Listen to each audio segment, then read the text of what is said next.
और विधान परिषद के सदस्य श्रीमान भूपेंद्र चौधरी जी,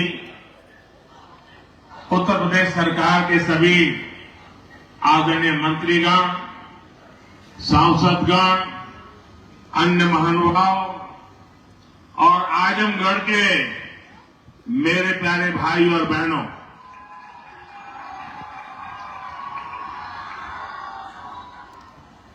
आज आजमगढ़ का सितारा चमक रहा है।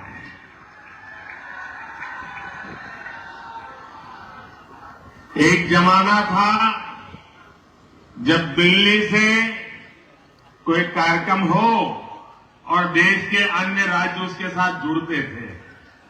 आज आजमगढ़ में कार्यक्रम हो रहा है और देश के अलग अलग कोने से हजारों लोग हमारे साथ जुड़े हुए हैं। सही बात है। जो हजारों लोग जुड़े हैं, मैं उन सबका भी स्वागत करता हूं, अभिनंदन करता हूं। साथियों,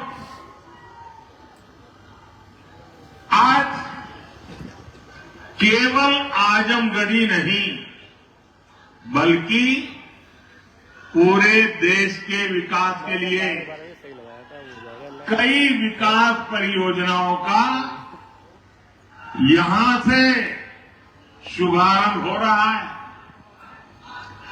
जिस आजमगढ़ को देश के पिछड़े इलाकों में गिनते थे, आज वही देश के लिए विकास का नया अध्याय लिख रहा है। आज आजमगढ़ से कई राज्यों में करीब 34,000 करोड़ रुपए के प्रोजेक्ट उसका लोकार्पण और शिलान्यास हुआ है। आजमगढ़ के साथ साथ श्रावस्ती, मुरादाबाद, चित्रकूट, अलीगढ़, जबलपुर, ग्वालियर, लखनऊ, पुणे, कोल्हापुर, दिल्ली और आदमपुर, इतने सारे एयरपोर्ट्स पर नए टर्मिनल भवन का उद्घाटन हुआ है। और इन टर्मिनल्स के लिए कितनी तेजी से काम हुआ है, इसका एक उदाहरण ग्वालियर का विजया राजे सिंधिया एयरपोर्ट भी है। ये एयरपोर्ट सिर्फ 16 महीने की अवधि में बनकर तैयार हो गया।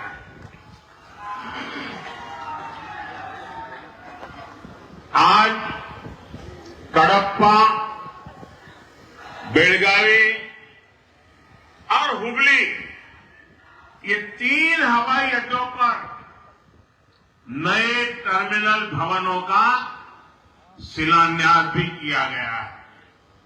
ये सारे प्रयास देश के सामान्य मानवी के लिए हवाई जहाज की यात्रा को और ज्यादा सहज और सुलभ बनाएंगे। लेकिन साथियों, आप देखिए, पिछले कई दिनों से मेरे समय की मर्यादा के कारण मैं एक ही स्थान पर से देश के अनेकों प्रोजेक्ट का लोकार्पण कर रहा हूं। और जब लोग सुनते हैं कि देश में एक साथ इतने एयरपोर्ट, एक साथ इतने रेलवे स्टेशन, एक साथ इतने हवाई अड्डे, एक साथ इतने IIM, एक साथ इतने एम्स, लोग अचरज हो जा रहे हैं। और कभी कभी पुरानी जो सोच रहती थी ना, तो इसको भी उसी चौखट में बिठाते हैं और क्या कह रहे, अरे भाई ये तो सब चुनाव का मौसम है ना। अरे मेहरबान, चुनाव के मौसम में पहले क्या हुआ करता था? पहले की सरकारों में बैठे हुए लोग जनता की आंख में धूल झोंकने के लिए घोषणाएं कर देते थे।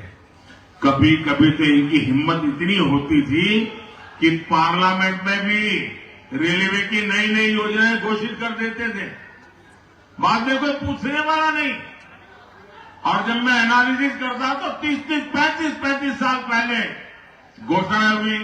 कभी चुनाव के पहले पत्थर गाड़ देते थे आकर के, फिर खो जाते थे, पत्थर भी खो जाते थे, नेता भी खो जाते थे। यानी सिर्फ घोषणाएं होना। और मुझे याद है जब 2019 के वर्ष में मैं कोई भी योजना घोषित करता था या शिलान्यास करता था तो पहला हेडलाइन यही बनता था कि देखो भाई ये तो चुनाव है इसलिए हो रहा है। आज देश देख रहा है मोदी दूसरी मिट्टी का इंसान है। सही बात है।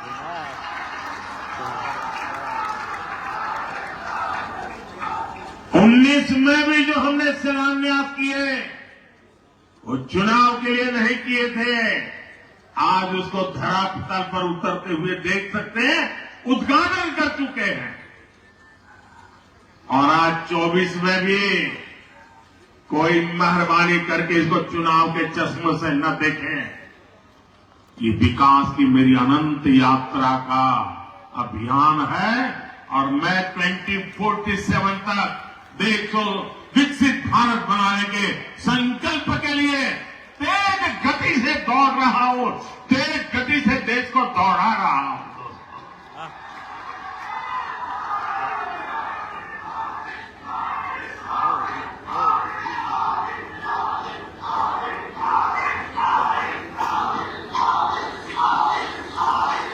यहाँ पर भी तो बोला आजमगढ़ का इतना प्यार, इतना स्नेह, देश भर के लोग आज जुड़े हुए देख रहे हैं, आपका ये उत्साह देख रहे हैं।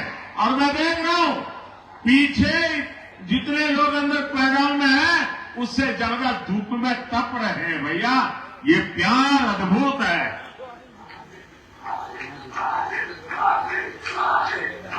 साथियों, एयरपोर्ट, हाईवे और रेलवे से जुड़े इंफ्रास्ट्रक्चर के साथ साथ पढ़ाई, लोग जुड़ रहे पानी और पर्यावरण से जुड़े विकास कार्यों को भी यहां नई गति मिली है। इन विकास परियोजनाओं के लिए मैं उत्तर प्रदेश और देश के सभी राज्यों की जनता को बधाई देता हूं। मैं विशेष रूप से आजमगढ़ के लोगों का आभार व्यक्त करता हूं। वो इतनी बड़ी संख्या में हमें आशीर्वाद देने आए हैं। और आजमगढ़ के मेरे भाई बहन, मोदी की एक और गारंटी सुन लीजिए। बताऊं, आजमगढ़ के मेरे प्यारे भाई बहन, मैं आपको एक और गारंटी देता हूं, सुनाओ? आप बताएं तो बताओ। देखिए, ये कल का आजमगढ़ अब वो गढ़ है, ये आजन्मगढ़ है। ये आजन्मगढ़ विकास का गढ़ रहेगा, आजन्म रहेगा, अनंत काल तक ये विकास का गढ़ बना रहेगा। ये मोदी की गारंटी है दोस्तों। साथियों, आज आजमगढ़ में एक नया इतिहास लिखा जा रहा है। यहां से लेकर विदेश तक जे भी आजमगढ़ का रहने वाला हो, इसमें लगा लूं सबके आज बहुत खुशी मिलत हुई। और लंबा देते ये पहली बार नहीं हो। भाषण में होती है। एक रे पहले जब हम पूर्वांचल एक्सप्रेसवे का उद्घाटन करेंगे तो आजमगढ़ के सब आदमी कहत रहे कि अब लखनऊ में जहाज से उतर के हमन यहां 2.5 घंटा में आ जाओ। अब तक आजमगढ़ में अपन जहाज उतरेगा ठिकाना हो गेल। सही बात है। एकरे अलावा मेडिकल कॉलेज और यूनिवर्सिटी बने के कारण पढ़ाई और दवाई के इंतजाम के लिए भी बनारस जाए का जरूरत कम पड़ी। साथियों, आपका ये प्यार और आजमगढ़ का ये विकास जातिवाद, परिवारवाद और वोट बैंक के भरोसे बैठे इंडी गठबंधन की नींद उड़ा रहा है। पूर्वांचल ने दशकों तक जातिवाद और तुष्टीकरण की राजनीति देखी है और पिछले 10 वर्षों में ये क्षेत्र विकास की राजनीति भी देख रहा है और 7 साल से योगी जी के नेतृत्व में उसे और गति मिली है। यहां के लोगों ने माफिया राज और कट्टरपंथ के खतरों को भी देखा है और अब यहां की जनता कानून का राज भी देख रही है। आज यूपी में अलीगढ़, मुरादाबाद, चित्रकूट और श्रावस्ती में जैसे जिन शहरों को नए एयरपोर्ट टर्मिनल्स मिले हैं उन्हें कभी यूपी का छोटा और पिछड़ा शहर कहा जाता था। उनकी कोई पूछने वाला नहीं था। अब यहां भी हवाई सेवाएं शुरू हो रही है क्योंकि इन शहरों में तेजी से विकास हो रहा है। यहां औद्योगिक गतिविधियों का विस्तार हो रहा है। जिस तरह हमारी सरकार जन कल्याण की योजनाओं को मेट्रो शहरों से आगे बढ़ाकर छोटे शहरों और गांव देहात तक ले गई, वैसे ही आधुनिक इंफ्रास्ट्रक्चर के काम को भी हम छोटे छोटे शहरों तक ले जा रहे हैं। छोटे शहर भी अच्छे एयरपोर्ट, अच्छे हाईवे के उतने ही हकदार हैं जितने ही बड़े मेट्रो शहर हैं। और भारत में जो तेजी से अर्बनाइजेशन हो रहा है उसका जो प्लानिंग 30 साल पहले होना चाहिए था वो नहीं हुआ। हम उसी को ध्यान में रखते हुए आज टियर 2, टियर 3 सिटी उनकी ताकत बढ़ा रहे हैं ताकि अर्बनाइजेशन रुके नहीं और अर्बनाइजेशन एक अवसर बन जाए, उस दिशा में हम काम कर रहे हैं। सबका साथ, सबका विकास का यही विजन डबल इंजन की सरकार का मूल मंत्र है। साथियों, आज आजमगढ़, मऊ और बलिया को कई रेलवे प्रोजेक्ट्स की सौगात मिली है। इसके अलावा आजमगढ़ रेलवे स्टेशन का भी विकास किया जा रहा है। सीतापुर, शाहजहांपुर, गाजीपुर, प्रयागराज, आजमगढ़ और कई दूसरे जिलों से जुड़ी रेल परियोजनाओं का लोकार्पण और शिलान्यास भी हुआ है। प्रयागराज रायबरेली, प्रयागराज, चकेरी और शामली, पानीपत समेत कई हाईवेज का लोकार्पण, शिलान्यास भी अभी अभी मैंने किया है। प्रधानमंत्री ग्राम सड़क योजना के तहत 5000 किलोमीटर से ज्यादा सड़कों का लोकार्पण हुआ। ये बढ़ती हुई कनेक्टिविटी पूर्वांचल के किसानों के लिए, यहां के नौजवान और उद्योगियों के लिए एक सुनहरा भविष्य देखने जा रही है। साथ में हमारी सरकार की प्राथमिकता है कि किसानों को उनकी उपज का सही दाम मिले। आज पहले की तुलना में कई गुना बढ़ी हुई एमएसपी दी जा रही है। गन्ना किसानों के लिए भी इस साल लाभकारी मूल्य में 8% की वृद्धि की गई है।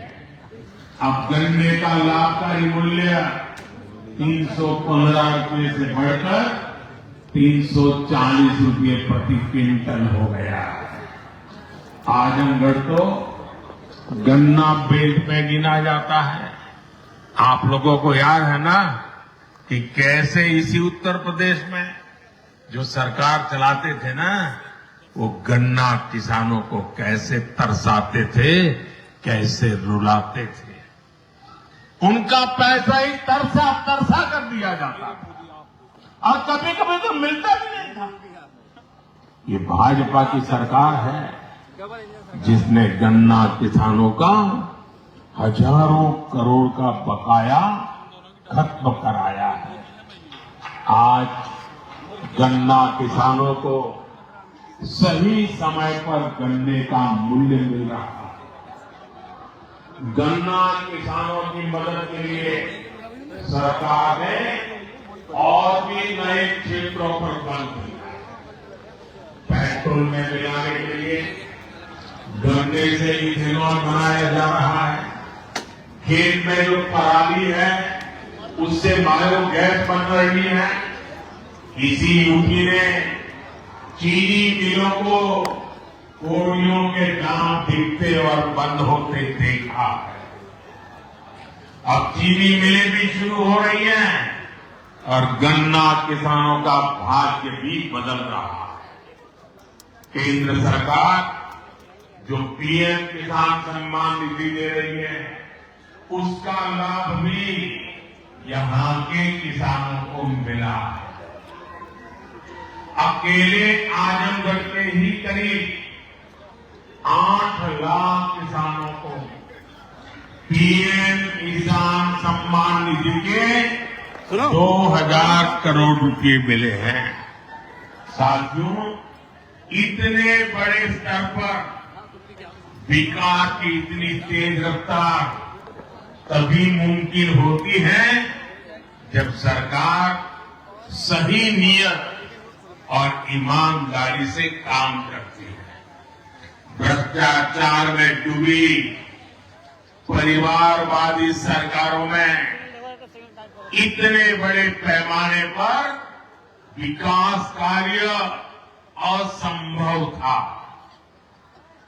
पिछली सरकारों में आजमगढ़ और पूर्वांचल ने पिछड़ेपन की तकलीफें नहीं उठाई, बल्कि इस दौर में यहां की छवि खराब करने में भी कोई कमी नहीं छोड़ी गई। और योगी जी ने अभी बहुत बढ़िया वर्णन किया है, इसमें मैं रिपीट नहीं कर रहा हूं। जिस तरह पहले की सरकारों में यहां आतंक को, बाहुबल को संरक्षण दिया गया, वो पूरे देश ने देखा। इस परिस्थिति को बदलने के लिए यहां के युवाओं को नए अवसर देने के लिए भी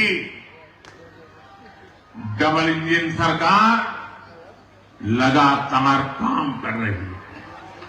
हमारी सरकार ने यहां युवाओं के लिए महाराजा सुहेलदेव राज्य विश्वविद्यालय की नींव रखी गई, उसका शुभारंभ भी किया गया। आजमगढ़ मंडल के हमारे युवाओं को लंबे समय से शिक्षा से लिए बनारस, गोरखपुर या प्रयागराज जाना पड़ता था। बच्चों को दूसरे शहर पढ़ने के लिए भेजने पर मां बाप पर जो आर्थिक बोझ पड़ता है वो भी मैं समझता हूं। अब आजमगढ़ का ये विश्वविद्यालय हमारे युवाओं के लिए उच्च शिक्षा के रास्ते को आसान करेगा। आजमगढ़, महू, गाजीपुर और इसके आसपास के कई जिलों के बच्चे इस यूनिवर्सिटी से शिक्षा ग्रहण करने आ सकेंगे। आप लोग बताइए, ई यूनिवर्सिटी बन जाए से आजमगढ़, मऊ वालन के फायदा होए के ना? होए के ना? साथियों, उत्तर प्रदेश देश की राजनीति भी तय करता है और उत्तर प्रदेश